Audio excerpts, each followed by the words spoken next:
Bienvenue à La Santé au-delà des mots. Un rendez-vous avec des gens passionnés du réseau de la santé. Jean-Pierre Gagné, lui-même médecin, vous fera partager sa passion pour le domaine et vous fera découvrir une foule d'invités et d'acteurs clés du réseau. Voici votre animateur, le docteur Jean-Pierre Gagné. Bonne écoute.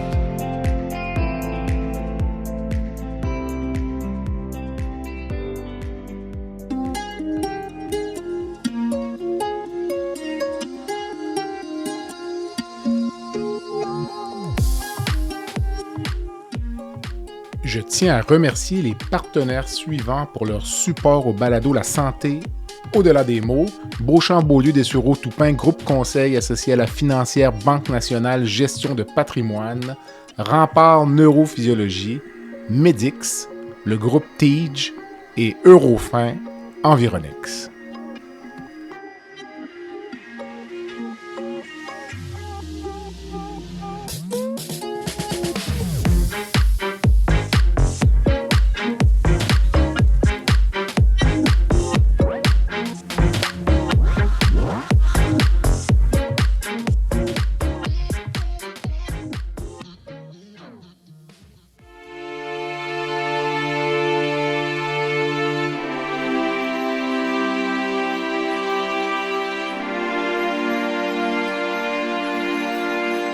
Je reçois Dr Joanne Liu, pédiatre, médecin immunitaire et ancienne présidente de Médecins sans frontières, pour discuter de son livre L'Ebola, les bombes et les migrants, chez Libre Expression en collaboration avec André Pratt.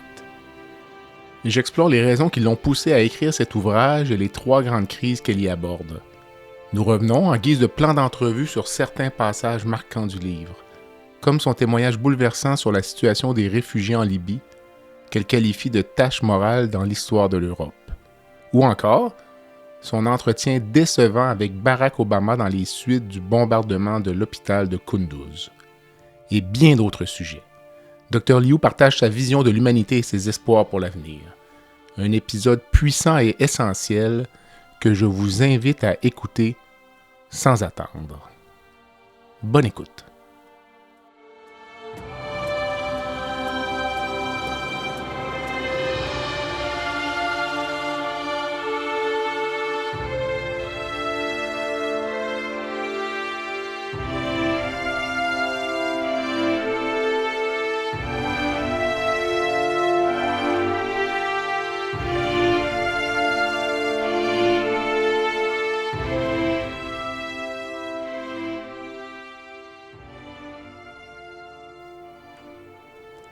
Joanne, bon matin. Bonjour. Ça va bien? Ça va. Ça va bien. Alors déjà, tout de suite après une première réunion matinale, donc merci d'avoir accepté la deuxième invitation au balado La Santé au-delà des mots pour discuter d'un livre que j'ai adoré qui s'appelle L'Ebola, les bombes et les migrants chez Libre Expression en collaboration avec André Pratt. Ça a été publié en 2024 et avant de débuter, j'annonce tout de suite que tu seras donc au Salon du Livre de Québec du 9 au 13 avril 2025. Les dates exactes sont à venir. Là. Les gens pourront le trouver sur la programmation. Donc, bienvenue. Merci. Et on se lance. Je me demandais d'abord pourquoi ce livre maintenant, puis à la suite, pourquoi ces 3 sujets précis pour quelqu'un qui a vu tant de drames, tant de misère. Donc... En fait, ce livre-là, c'était quelque chose que j'espérais livrer, mais bien avant 2024. Mais avec la COVID-19, le chronogramme a pris du retard, d'une part. Pourquoi ces 3 événements-là? C'est que quand je regardais ces 3 événements qui ont pris de l'ampleur ou qui se sont passés pendant que j'étais présidente internationale, c'est que je considérais que ces événements-là avaient changé l'écosystème de l'aide humanitaire et avait changé l'organisation jusqu'à un certain point par rapport à ce que ça nous a obligés à faire, à quelque part. Et après ça, qu'est-ce que ça donnait aussi comme certains changements sur certaines règles dans le milieu de l'humanitaire. D'accord. Puis, est-ce qu'il y a un des 3 sujets qui t'a plus touché, là, parce que l'Ebola, c'est une pandémie. J'aurais tendu entre les bombes et les migrants, je sais pas, c'est épouvantable, là, les histoires que tu racontes. Là. Donc, est-ce qu'il y a un sujet que tu trouves encore plus épouvantable, entre guillemets? J'aurais pensé les migrants, mais j'ai un doute, là, je suis pas certain. Je pense que c'est différentes émotions. Mhm. Je crois que pour l'Ebola, qu'est-ce qui était franchement difficile, c'était vraiment comme soignant de côtoyer la mort euh, si souvent et d'être aussi, qu'on le veuille ou pas, euh, en danger en prodiguant nos soins Mhm. et en sachant qu'il n'y a pas de traitement. Il n'y en avait pas à ce moment-là de traitement et que c'était une maladie qui tuait de 50 à 70 Donc ça, c'était au niveau ressenti, émotion, personnel, extrêmement taxant. Mhm. Euh, je dirais que pour les attaques sur les hôpitaux, et c'est le cas de figure que je mets en avant, c'est le bombardement qu'il y avait eu à Kunduz en octobre 2015. C'est plus ce qui est, en tout cas, ce qui me revient comme ressenti, c'est le désarroi, puis le, le sentiment d'avoir été, d'avoir été bafoué, voire quasiment une traîtrise, parce qu'on avait tellement, nous, on pensait, en tout cas jusqu'à un certain point, que comme organisation, on avait fait nos devoirs par rapport à communiquer où nous étions et qu'est-ce que nous faisions et qu'il y avait une entente par rapport à ça. Et donc, on s'était jamais imaginé d'être la cible d'une attaque comme celle-ci. Donc, c'était l'invraisemblabilité de Mhm. l'événement qui nous choquait. Puis je vous dirais que pour le sujet de la migration, c'est pas un sujet nouveau. Depuis le Mhm. début des temps, l'homme migre. Mais ce que je trouvais extrêmement choquant, c'est que, un, quand une fois que les pays européens se sont sentis vraiment, euh, euh, comment dire, déstabilisés par le phénomène, tout d'un coup, c'était étiqueté crise. Et c'était jusqu'à quel point euh, la, les gens étaient prêts à créer de la souffrance sur d'autres gens pour, euh, euh, pour pouvoir garder leur confort, pour pouvoir garder les choses comme elles sont. Et, euh, et, et ça, c'était quelque chose que je trouve extrêmement choquant parce que c'est infliger de la souffrance à échelle industrielle, notamment dans les centres de détention en Libye. Mhm. Et ça, je trouve ça, je pense que c'est la chose qui m'a le plus perturbée dans ma carrière d'humanitaire. Est-ce qu'il serait adéquat de dire que la crise des migrants, c'est un symptôme de quelque chose qui est beaucoup plus grave? Je veux dire, les gens voient les migrants ou la crise des migrants comme un problème en soi, mais c'est la résultante de toute une dynamique là, économique ou géopolitique mondiale là, Oh, qui est absolument. difficile à Et adresser en même temps, je pense. oui, oui, c'est la résultante d'une façon de faire, c'est la résultante de, de, de, de crise. Et moi, je le dis souvent, si on fait et si on permet d'avoir des conflits sans limite où le droit international humanitaire n'est pas respecté et où donc par le fait, ça veut dire qu'on ne respecte pas ou on ne protège pas le citoyen, le civil, ben on peut pas se surprendre qu'il va fuir. Si le civil dans sa maison, ou le civil à l'hôpital, ou le civil à l'école, ou le civil au marché est bombardé à répétition, mais le citoyen va fuir. Mhm.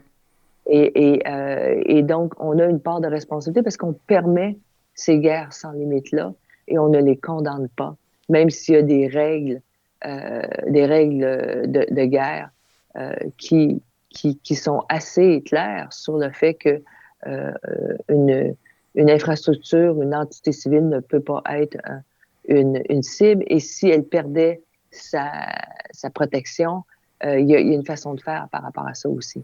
En voyant, j'entendais cette semaine, les États-Unis, même comment ça fait, font des ententes, là, déportent des gens vers le Panama. L'Angleterre a fait la même chose, je pense, là, en déportant vers l'Afrique. Là, les poils doivent être dressés sur les bras là, quand tu vois des pays occidentaux supposément démocratiques commencer à faire des démarches comme ça. Ben, tu sais, l'affaire, c'est qu'il y a quand même, il y a quand même une responsabilité par rapport à la, la déclaration sur les droits des Mhm, réfugiés. Et donc, les gens ont le droit de la protection. Les gens ont le droit à un minimum de, de, de, de dignité, mhm. de soins, tout ça. Donc, c'est clairement bafoué pour certaines personnes. Et donc, encore là, je veux dire, moi, je pense que ce qu'on voit qui est en train de se passer, et notamment de façon accélérée depuis le début de l'année 2025, c'est une destruction de nos accords cadres par rapport au droit international humanitaire, par rapport aux déclarations des droits de l'homme, par rapport aux droits des réfugiés. C'est tout est en fait violé Mhm. et de façon décomplexée. C'est extrêmement troublant et extrêmement choquant. Je, je, je, je manque de mots pour décrire comment je suis inquiète parce que tout ce qu'on a comme repère euh, euh, d'humanité commune du 20e siècle est en train aujourd'hui d'être activement euh, violenté et voire détruit. Mm, exactement. Je pensais passer à travers le bouquin, à travers quelques phrases chocs. Donc, pendant que je le lisais, je me gardais des notes. Donc, on va commencer par la fin. Joanne Liu se décrit comme une idéaliste pragmatique. Ça veut dire quoi, ça, au quotidien? Ben, c'est parce que je crois que je pense que c'est important d'avoir des principes euh, et d'une part, mais quand à quelque part l'application de tes principes euh, de façon large t'empêche de traiter des patients, ben, je disais toujours, il faut repenser, revisiter la posture. Et donc, il y a une certaine, un certain côté pragmatique qui rentre en jeu à ce moment-là.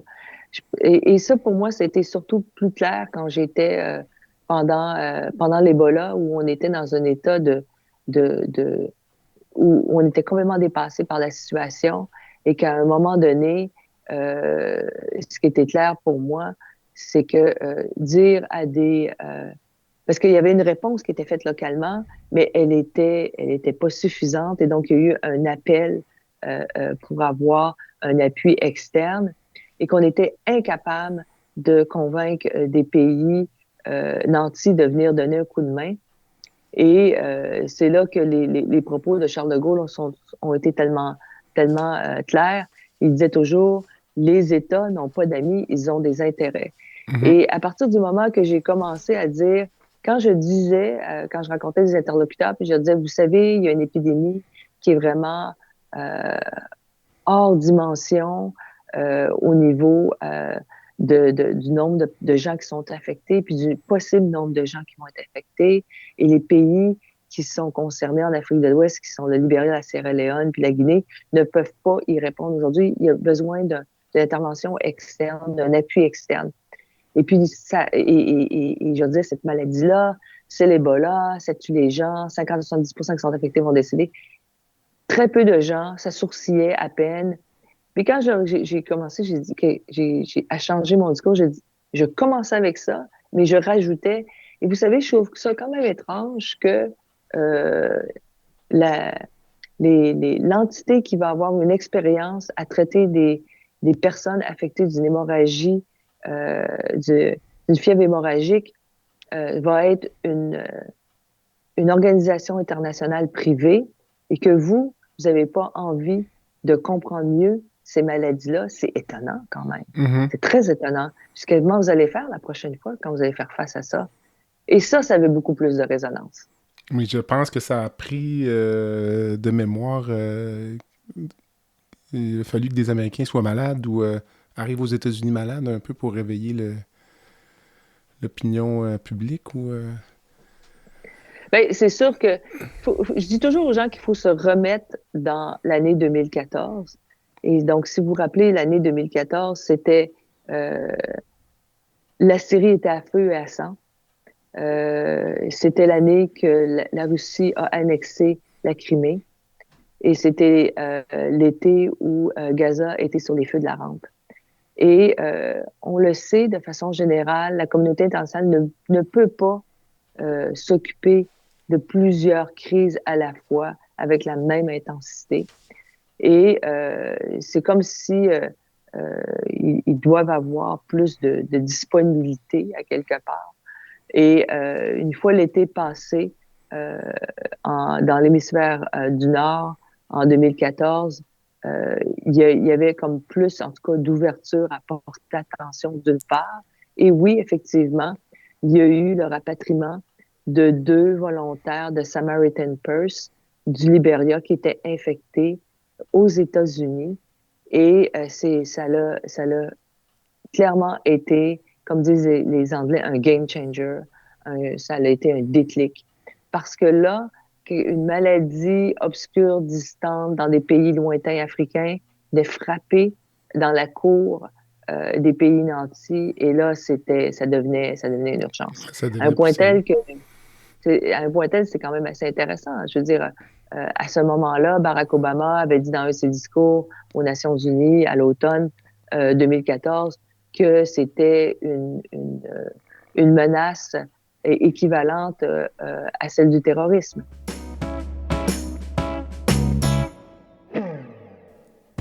Rempart Neurophysiologie est fier de poursuivre pour une 2e année son support au balado La santé au-delà des mots.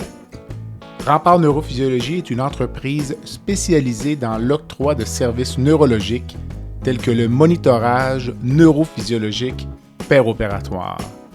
Plusieurs chirurgies comportent des risques de complications neurologiques graves, mais avec Rempart, ces complications sont réduites à moins de 1%. Rempart est votre ange gardien en salle d'opération. Pour les besoins particuliers de votre hôpital, votre clinique ou votre centre de soins, contactez Rempart Neurophysiologie à info@rempartneuro.ca. C'est à info@rempartneuro.ca.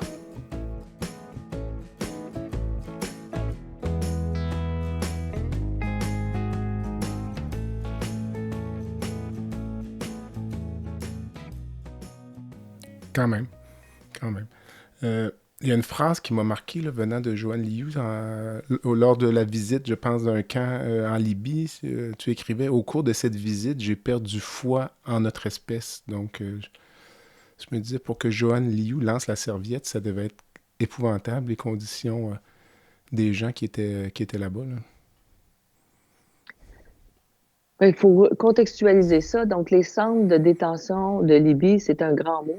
En fait, c'est des centres plutôt de captivité à large échelle. Et c'est des gens, en grande partie, qui sont sur le flux migratoire de l'Afrique subsaharienne et qui a un effet d'entonnoir vers la Libye. Avant la chute de la Libye, c'était un endroit où les gens allaient travailler, les gens de l'Afrique subsaharienne. Mais à partir du moment qu'il y a eu de la chute avec une grande désorganisation et différentes milices ayant différents territoires où ils exercent leur pouvoir, c'est devenu un peu un lieu de non-droit et un lieu de tout peut arriver. Et donc, une chose qui a été faite euh, de façon croissante à partir de 2015, c'est qu'il y a eu des fonds qui ont été donnés à la Libye, à ces différentes milices-là, pour empêcher les gens de traverser la Méditerranée et de venir sur les plages européennes. Et donc, les gens étaient gardés en captivité dans des lieux, souvent c'était des espèces de lieux désaffectés, d'usines ou quand moi j'étais allée visiter là, parce que Médecins sans frontières faisait les premiers soins, c'était de voir à quel point les gens étaient gardés en captivité, mais où c'était devenu vraiment des lieux de non-droit. Les gens étaient abusés, affamés. Quand moi, j'étais allée visiter cet endroit-là, et j'ouvre le livre avec cette scène-là parce que ça m'a tellement perturbée. On est dans cette hangar-là, désaffecté, je demande au gardien que je veux aller visiter. Et c'est une espèce de immense colosse. Et il me dit, ah, vous voulez visiter? J'ai dit oui. Et donc, je le suis. Et le monsieur a un bâton dans les mains. Et quand on rentre, c'est difficile à voir parce que c'est l'obscurité. Mais et tout d'un coup, ma vision s'ajuste. Et là, je vois des milliers de yeux, pas des milliers, mais des centaines de yeux qui me regardent avec les bras tendus vers le haut, puis qui demandent aide-moi, aide-moi. Et lui, avec son bâton, il repousse les gens. Et c'est de voir ces gens-là tout agglutinés les uns contre les autres, dans un espace restreint, mal ventilé, noir. Bref, quand on voit ça, on se dit, ce n'est pas possible que ça existe. Ce n'est pas possible aussi qu'en grande partie, ces lieux de rétention-là sont sous financement de l'Union européenne. Et donc, pour moi, il était clair que l'organisation avait besoin de dénoncer cette situation-là et de le mettre au grand jour. Chose qu'on a fait avec un impact moyen, mais c'était quand même important de le faire. Mais oui, moi, je veux dire, c'est que souvent, parce que je me suis souvent demandé, tous les gens qui sont allés à MSF dans ces centres de détention-là, on est revenus détruits par rapport à ça. Et longtemps, je me suis demandé pourquoi, parce que j'en ai tellement vu d'autres à quelque part. Et c'est parce que la chose que je trouve obscène là-dedans, c'est que c'est de la souffrance à échelle industrielle financée sur fonds publics européens. Et c'est ça que je trouve complètement inacceptable. Tu parlais d'ailleurs quelques pages plus loin d'une tâche morale dans l'histoire de l'Europe. Penses-tu que ça va rester ou ça va Je ne s'oublier crois pas que comme... l'histoire... Non, non, ça ne s'oubliera pas parce qu'il va toujours y avoir des historiens et des gens qui vont faire des études puis vont finir par en parler. Mais je ne crois pas que l'histoire sera clémente envers nous par rapport à ça, d'avoir laissé faire et d'avoir été complaisant sur une situation qui est absolument inacceptable, invraisemblable et d'une inhumanité profonde. Mais j'imagine qu'on pourra en parler pendant des heures, mais ce serait quoi, mettons, des petites solutions, ben des petites, mais les solutions à mettre en place là, dans l'esprit de Joanne Liu pour humaniser ce processus, en réduire l'ampleur, ou j'imagine que c'est difficile. Et je pense qu'on a déjà travaillé sur des pistes de solutions, puis on a déjà mis d'accord sur le pacte de migration international. Et là-dessus, en plus, c'est une grande Canadienne qui a été la personne qui a championné ça, qui est la juge Louise Arbour. C'est dans le pacte de migration mondial, on parle d'avoir un flux migratoire qui est ordonné, sécuritaire et régulier. Et il y a des dispositions par rapport à ça. Et donc, une partie de la réponse est dans ce pacte-là. Elle a été votée par elle a été acceptée soutenue, par plus de 100 États, incluant le Canada. Mais c'est toujours la même chose. On fait beaucoup de grands flaflas avec ces grands événements-là qui coûtent très, très, très cher. Mais et là, j'appelle ça un kumbaya moment, on se fait plaisir. Mais la réalité, c'est tant que c'est pas opérationnalisé puis c'est pas ratifié, c'est des fleurs, mais ça n'a aucun impact. Et je suis toujours étonnée quand je regarde les COP qu'on se fait à chaque année à milliers de personnes qui se réunissent à quelque part pour arriver à des accords ou à des papiers cadres qui, au bout de la ligne, ne seront jamais vraiment entérinés, opérationnalisés.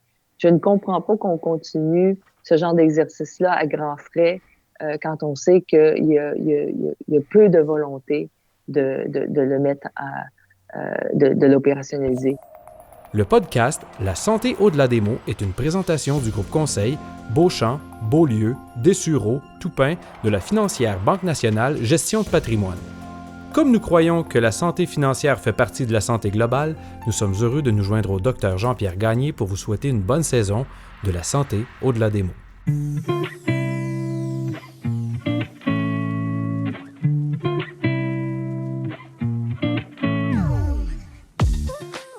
Fer et Velours est une entreprise de Québec spécialisée dans la location de mobilier vintage et création d'ambiance. Nous vous proposons une offre de service à la carte et selon vos besoins. De la simple location à la gestion événementielle complète. Chez Fer et Velours, notre slogan est de faire différent avec élégance.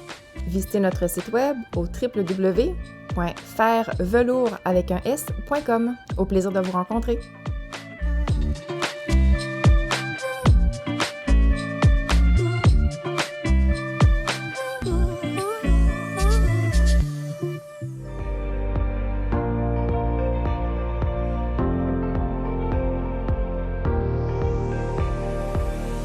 Vous avez des commentaires ou un sujet à nous proposer ou même faire partie de nos invités, visitez le site web de notre balado à www.baladosanté.ca ou sur notre page Facebook de la santé au-delà des mots.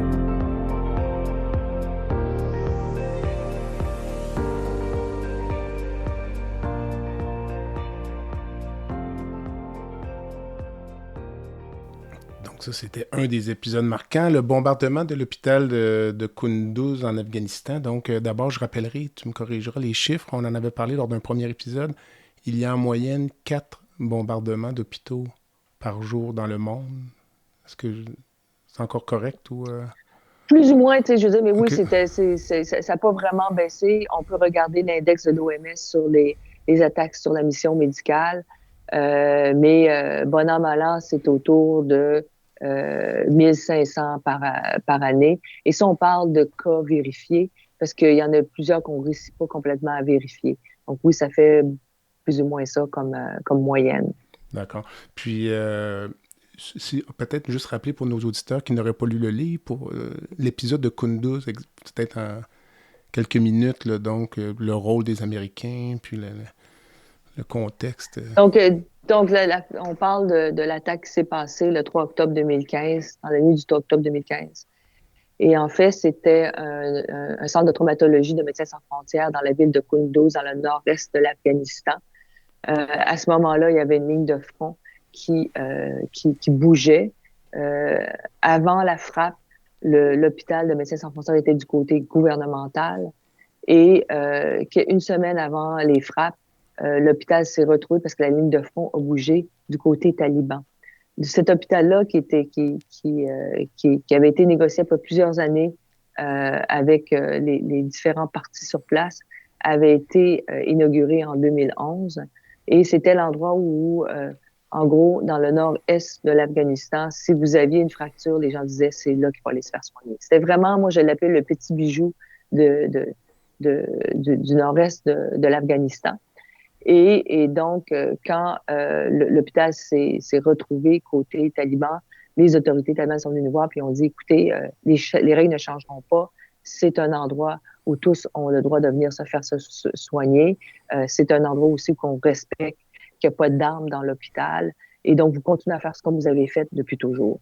Donc, c'était ça. Et on était là, c'était des moments et sûrement, comme chirurgien, vous pouvez comprendre, mais à chaque jour, c'était des dizaines et des dizaines de patients qui arrivaient blessés. Notre salle d'op fonctionnait 24/7, on en avait 3. On avait des soins intensifs de 6 lits, puis à peu près plus d'une centaine de lits d'hospitalisation. Et donc, dans la nuit du 3 octobre 2015, c'était une nuit qui était calme. Et d'ailleurs, on se disait, l'équipe était contente parce qu'on soufflait un peu, il y avait moins de blessés qui arrivaient. Et là, on pouvait reprendre certaines chirurgies qu'on avait faites très rapidement. Et on s'était dit, parce que j'ai réinterviewé les gens, les gens avaient regardé le ciel puis s'est dit, mon Dieu, c'est bien calme ce soir. Mhm. Et donc, à 2 heures du matin, il y a eu une première frappe sur le bâtiment central où il y a les soins intensifs, les salles d'opération et l'urgence. Et il y a eu au total 5 frappes sur le bâtiment principal. Pourtant, on avait donné nos coordonnées GPS qui n'avaient pas changé depuis 2011 de toute façon, mais qu'on avait redonné à toutes les parties, aux forces spéciales, du côté taliban, au Pentagone, aux Nations Unies. Donc, les gens savaient où nous étions. Et en plus, c'était quand même assez particulier parce que, étant donné qu'on est dans un pays où il n'y a pas d'électricité courante partout, le seul endroit qui avait de la lumière dans cette vallée-là, c'était à notre hôpital parce qu'on était sous générateur, puis c'était facilement identifiable. Donc, 5 frappes, 42 décès, 14 de nos collègues sont décédés. Et pendant les frappes, on a appelé le Pentagone, on a appelé les Nations Unies, on a appelé le CICR, on a appelé les forces spéciales. Et c'était impossible de faire arrêter ces frappes-là. Donc, c'était un carnage, quelque part, sur le bâtiment principal. Et donc, suite à ça, c'est sûr qu'on était extrêmement en colère, extrêmement outrés, mais en même temps, on s'était dit, après ce moment-là, on s'était dit, faut aller plus loin, parce qu'on avait aussi l'impression que,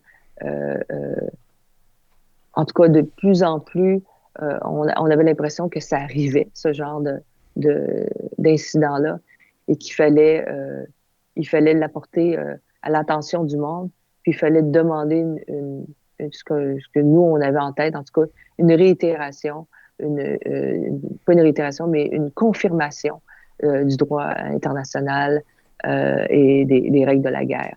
Et donc, c'est comme ça qu'on a avec le comité de la Croix-Rouge internationale, on a poussé pour une résolution soit adoptée sur la protection de la mission médicale, qu'on appelle la résolution 2286, qui a été passée au printemps 2016 au Conseil de sécurité. Qui demeure une sorte de vœu pieux, comme toutes les ententes dont on parlait tout à l'heure, j'imagine. Donc, à certains égards. Sur le coup, on était relativement contents parce que faut quand même se remettre encore dans le contexte que ça faisait depuis un moment que le Conseil de sécurité n'arrivait pas à s'entendre sur rien, avec notamment la Syrie, où il y avait eu à plusieurs moments des appels, notamment de l'administration américaine, qu'il y avait des lignes rouges par rapport à différentes choses, notamment l'utilisation d'armes chimiques.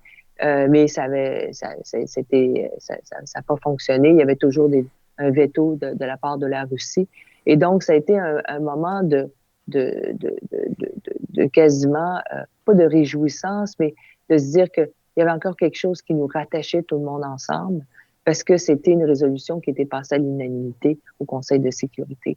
Donc, sur le moment, il y a eu un moment d'apaisement, mais ce qui était clair, et à ce moment-là, Ban Ki-moon, qui était secrétaire général des Nations Unies, a été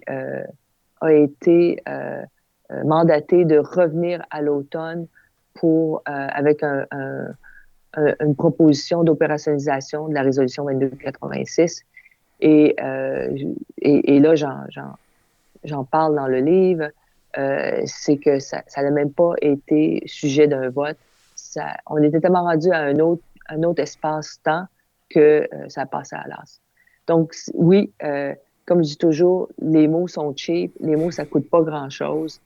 c'est les actes qui comptent. Exact. Mais j'aimerais revenir parce que je pense que pour les éditeurs, pour comprendre pourquoi j'ai mis ces 3 ou 6 événements-là ensemble, c'est que oui, ça avait changé l'écosystème de l'humanitaire, mais c'était surtout que ce que je mettais en avant, c'était que je considère que depuis, je le cristallise autour de l'événement du 11 septembre que nous vivons à l'ère de la peur. Et l'ère de la peur a apporté cette obsession sécuritaire-là. Et que ce que je mets en avant, c'est que cette obsession sécuritaire-là a érodé nos mécanismes de solidarité. Et donc, le livre fait état de 3 cas d'espèce, qui est l'Ebola, où on a seulement répondu et porté une aide seulement quand on s'est senti menacé, les pays du Nord. Par rapport aux attaques sur les hôpitaux, même s'il y a des règles de la guerre, maintenant, on voit l'ennemi partout, même dans des lieux de guérison, les hôpitaux. Et aujourd'hui, on peinture le migrant comme une menace existentielle, comme une menace à notre identité ou comme un envahisseur. Donc, c'est un petit peu le fil conducteur du livre. Il y a vers la page 125 un entretien avec Barack Obama. Je pense même dans l'entretien, le vocable est utilisé d'un prix Nobel à l'autre, mais tu écris « Avant cet appel, j'étais une grande admiratrice de Barack Obama. J'ai trouvé le président froid et manquant d'empathie. » Donc, peut-être élaborer un peu sur cet entretien. J'imagine que c'est un peu intimidant, mais en même temps insultant, ou une espèce de... ce qu'on appellerait des mixed feelings en anglais, ou... Ben, c'est surtout que je pense qu'il faut encore là contextualiser, dans le sens que moi, je suis la présidente d'une organisation qui, 48 heures avant, il y a eu un hôpital qui a été bombardé, 42 personnes sont décédées, 14 de nos collègues, incluant le directeur de l'hôpital, que je connaissais personnellement. Donc, on est en un état, on est en deuil. Mm-hmm. Et donc, c'est ça qui nous habite beaucoup. Donc, il y a du deuil, il y a de la tristesse, puis il y a une partie de colère aussi. Donc, en fait, on nous avait demandé d'avoir un appel initialement avec l'ambassadrice des États-Unis aux Nations Unies, Samantha Power, pour lequel on a décliné. Par la suite, on a eu un appel de la Maison-Blanche pour avoir un appel.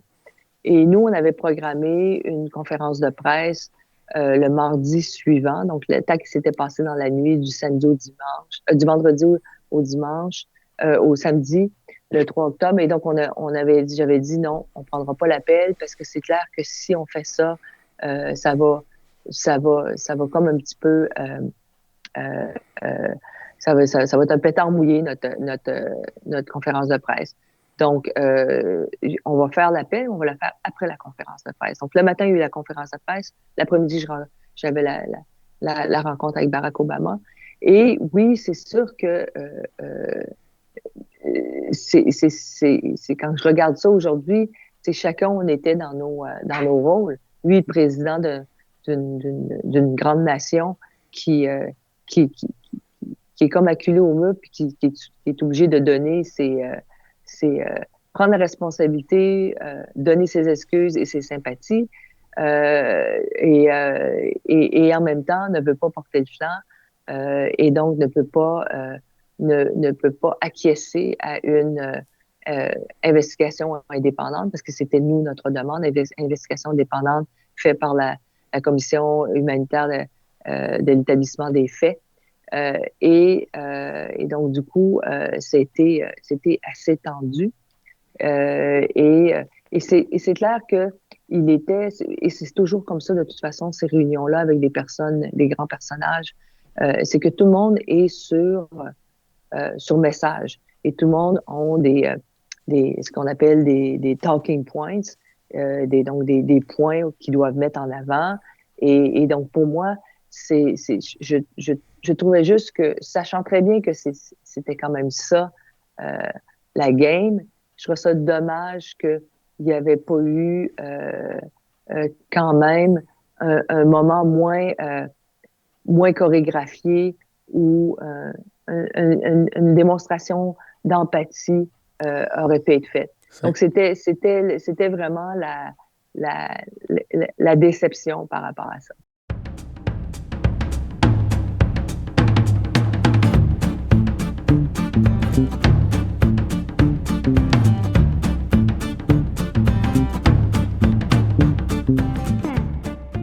Medix simplifie la facturation médicale des médecins spécialistes, anesthésiologistes, internistes, pneumologues et bientôt les chirurgiens.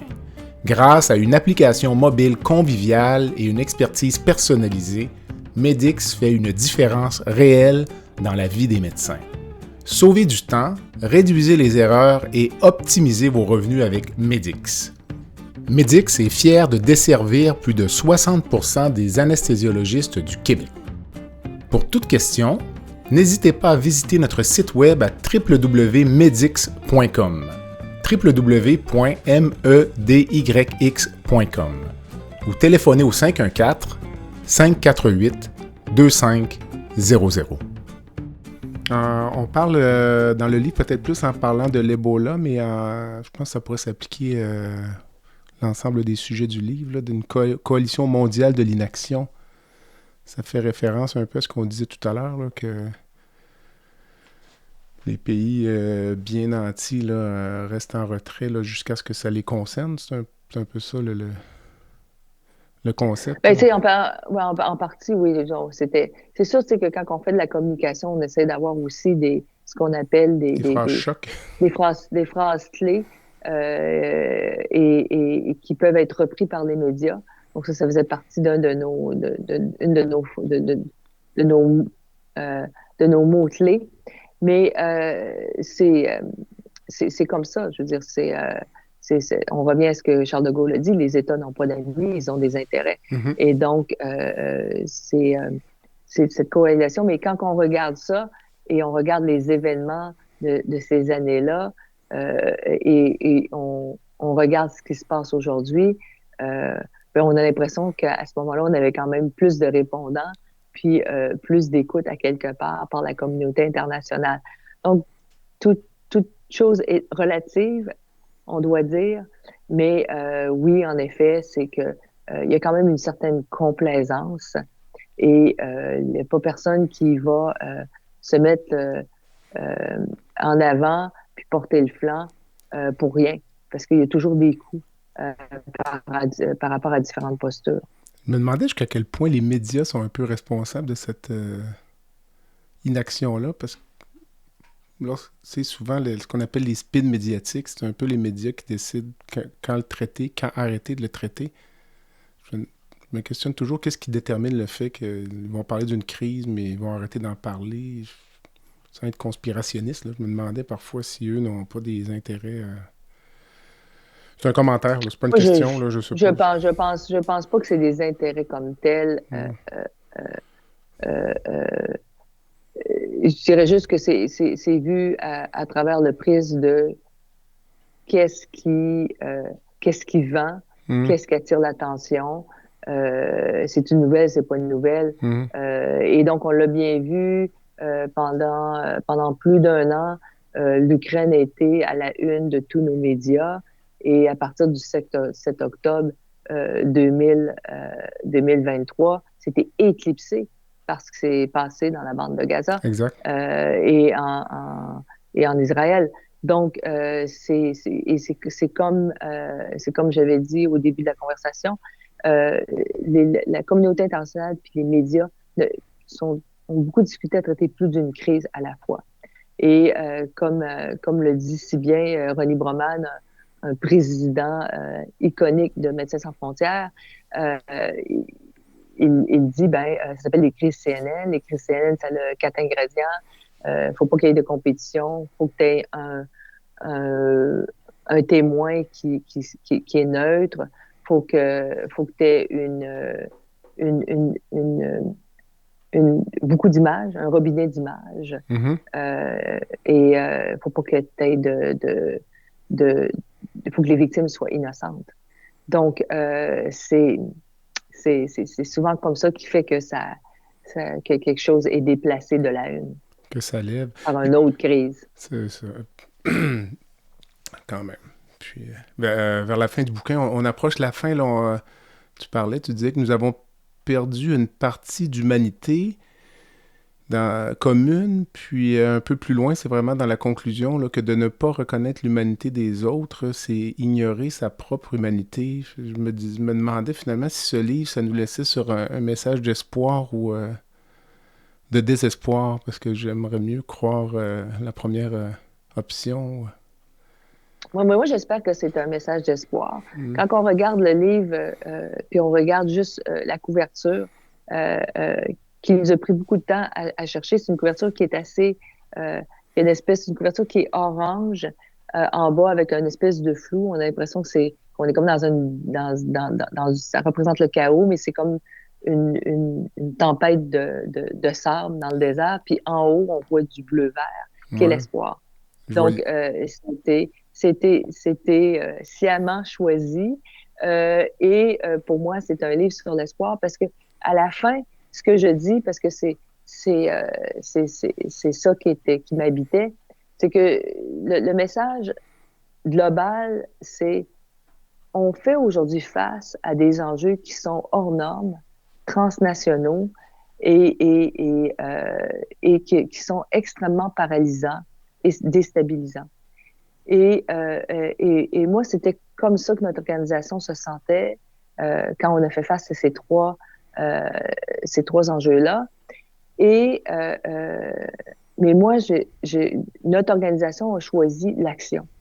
On aurait pu rester et ne rien faire. On a décidé l'action. Et l'action, moi, je dis toujours que ce n'est pas...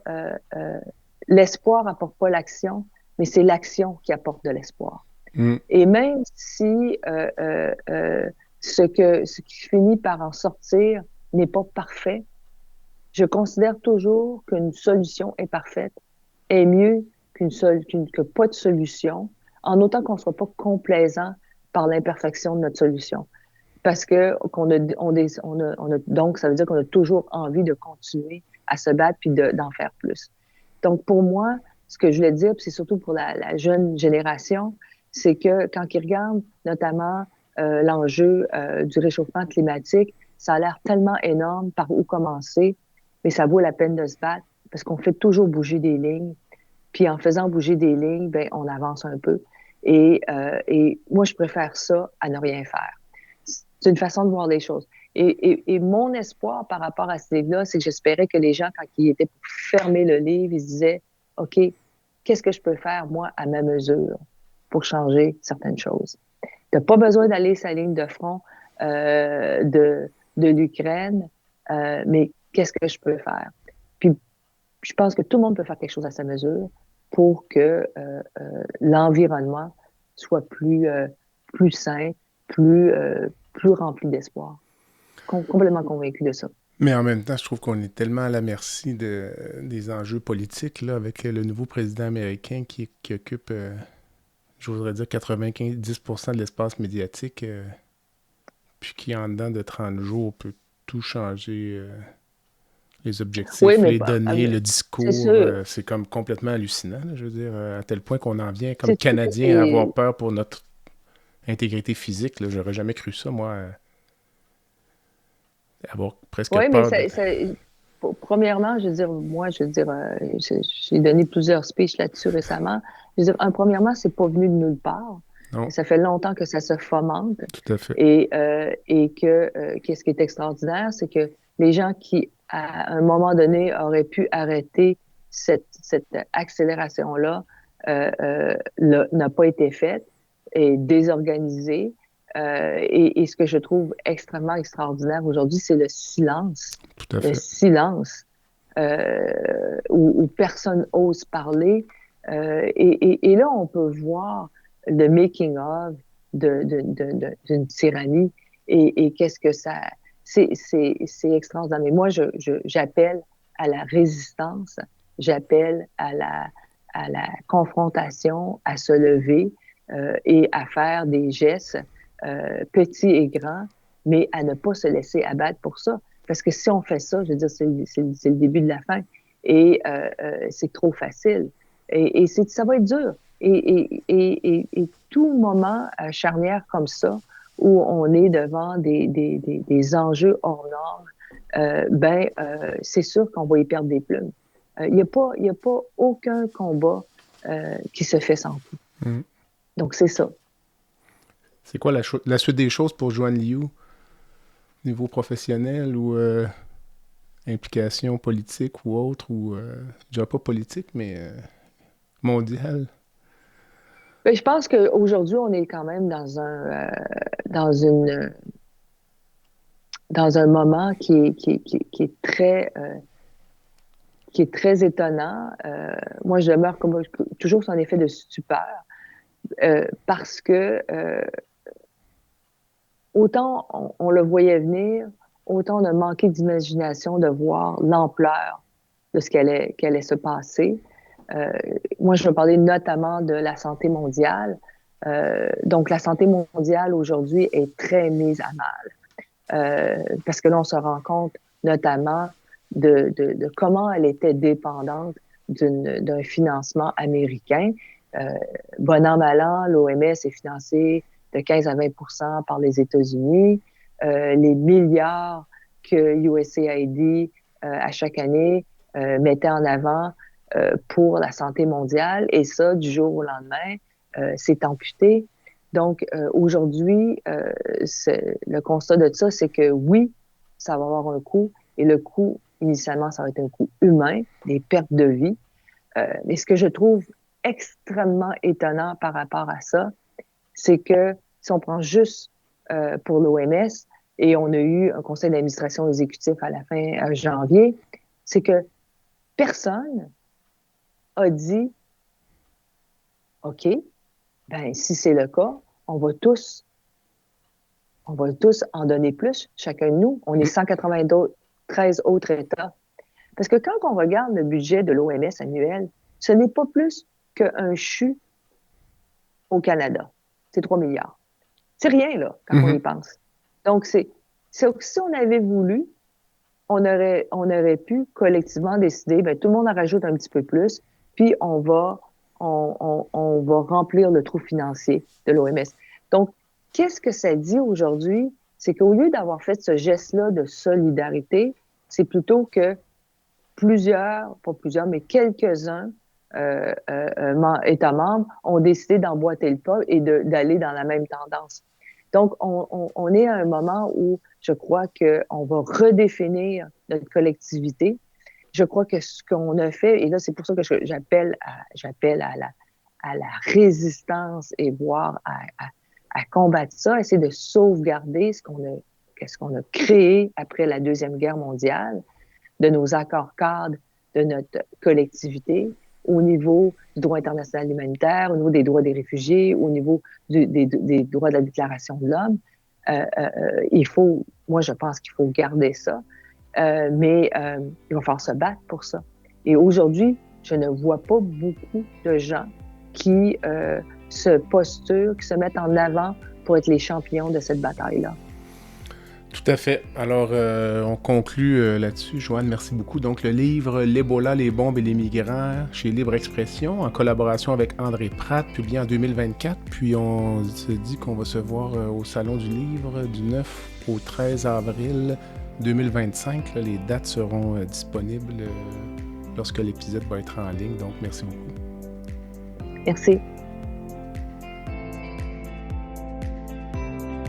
Voilà ce qui complète le balado de cette semaine. Merci d'avoir été à l'écoute et le Dr Jean-Pierre Gagné vous donne rendez-vous la semaine prochaine pour un autre épisode, La santé au-delà des mots.